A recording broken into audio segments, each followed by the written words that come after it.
De la nouvelle République au Congo. Des gouvernements des cohérences mettant en avant l'orientation qu'il a définie lors de son investiture. Le nouveau gouvernement est composé de 38 membres, dont 8 femmes.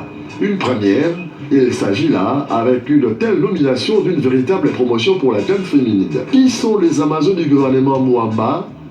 Première, Arlette Sononot, ministre du Tourisme et des Loisirs.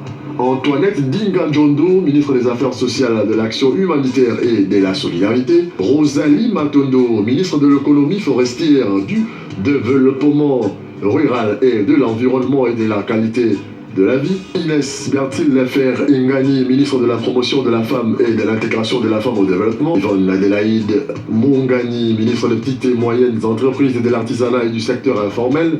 Destiné Hermela Doukaga, ministre de la jeunesse et de l'éducation civique. La rubrique entreprise et développement, il s'agit ici de la directrice générale de l'INSS, Agnès Mouad, qui est déterminée à placer l'INSS sur orbite. Le pouvoir et le vouloir, tel est le credo d'Agnès Mouad, directrice générale de l'INSS.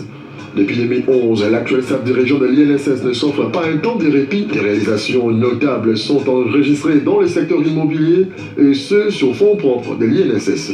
Un bel exemple en est donné avec ses centres orthopédiques modernes dans la nouvelle province du Haut-Katanga, précisément à Lubumbashi. Depuis son avènement à la tête de cette institution étatique, Agnès Mouad ne cesse de surprendre agréablement. Elle a, il y a peu de temps, effectué le déplacement de la province du Haut-Katanga, plus précisément dans la ville de Lubumbashi, où le vice-premier ministre, ministre de l'Emploi, Travail et Prévoyance sociale, Willy Makiashi, a posé la première pierre pour la construction du centre orthopédique moderne.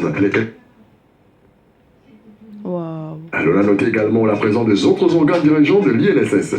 Agnès Mouad révèle que les différentes réalisations de son institut sont la résultante d'une nouvelle politique de gestion imprimée par le staff dirigeant depuis 2011. Laquelle politique est assise sur une gouvernance respectueuse de lignes dictées par l'Association internationale de la sécurité sociale. Dans la quatrième partie de notre magazine, nous présentons Denis Christelle Sassou Nguesso, un acteur économique, politique et social très engagé. Il a fait ses études à l'école militaire préparatoire générale Leclerc et Brazzaville et a obtenu une maîtrise en droit privé en France. Cet homme politique et homme d'affaires congolais est actuellement le directeur général adjoint de Laval, pétrolier de la Société nationale de pétrole du Congo depuis janvier 2011, ainsi que député de la circonscription d'Oyo depuis le 5 septembre 2012.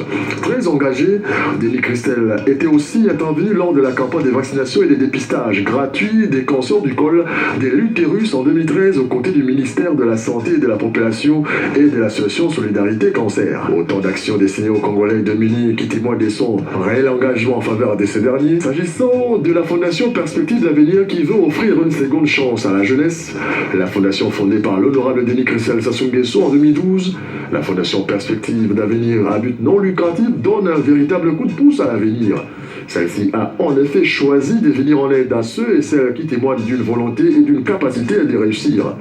Cette fondation œuvre principalement pour l'éducation, la réinsertion et la formation des jeunes. Perspective d'Avenir attribue des bourses aux étudiants congolais connaissant des difficultés financières et aspirant à un avenir meilleur. Elle s'est proposée de former les femmes et les jeunes sans emploi dans plusieurs secteurs d'activité, de les former à la conduite et à la sécurité routière jusqu'à l'obtention du permis de conduire, et distribuer des kits scolaires et ordinateurs aux élèves et étudiants, mais aussi de donner des soins médicaux aux plus démunis. Denis Christelle Sassou Nguesso veut offrir un programme complet au Congo de demain, en épaulant la jeunesse congolaise en vue d'optimiser ses chances d'intégrer dans les meilleures conditions possibles le marché du travail. Cinquième partie, entreprise. Consacrée à la marque Nature, elle est créée en novembre 2015. Respecte l'environnement et la santé par son absence de polluants au cours de la fabrication des produits vestimentaires. Elle veille de la sorte à réduire les impacts environnementaux en ayant recours à des matières renouvelables, biologiques ou recyclées. Nature est ainsi une marque destinée aux consommateurs exigeants, vêtements résistants au lavage et à la lumière, et soucieux de préserver la planète. Tantôt perçu comme un coup de communication, le Made in Congo commence à se faire en sa petite place dans le monde de l'innovation, tout en incitant à consommer localement une marque congolaise Brazza distribuée à Kinshasa. La dernière rubrique consacrée à la 4e conférence des gouverneurs de province. Et se sont retrouvés du 13 au 16 juin 2016 autour du président Joseph Kabila, la traditionnelle conférence des gouverneurs de province avec pour thème consolidation de la décentralisation pour un Congo émergent, quel est le leadership provincial. Laissez-les noter que le chef de l'État à l'ouverture a donné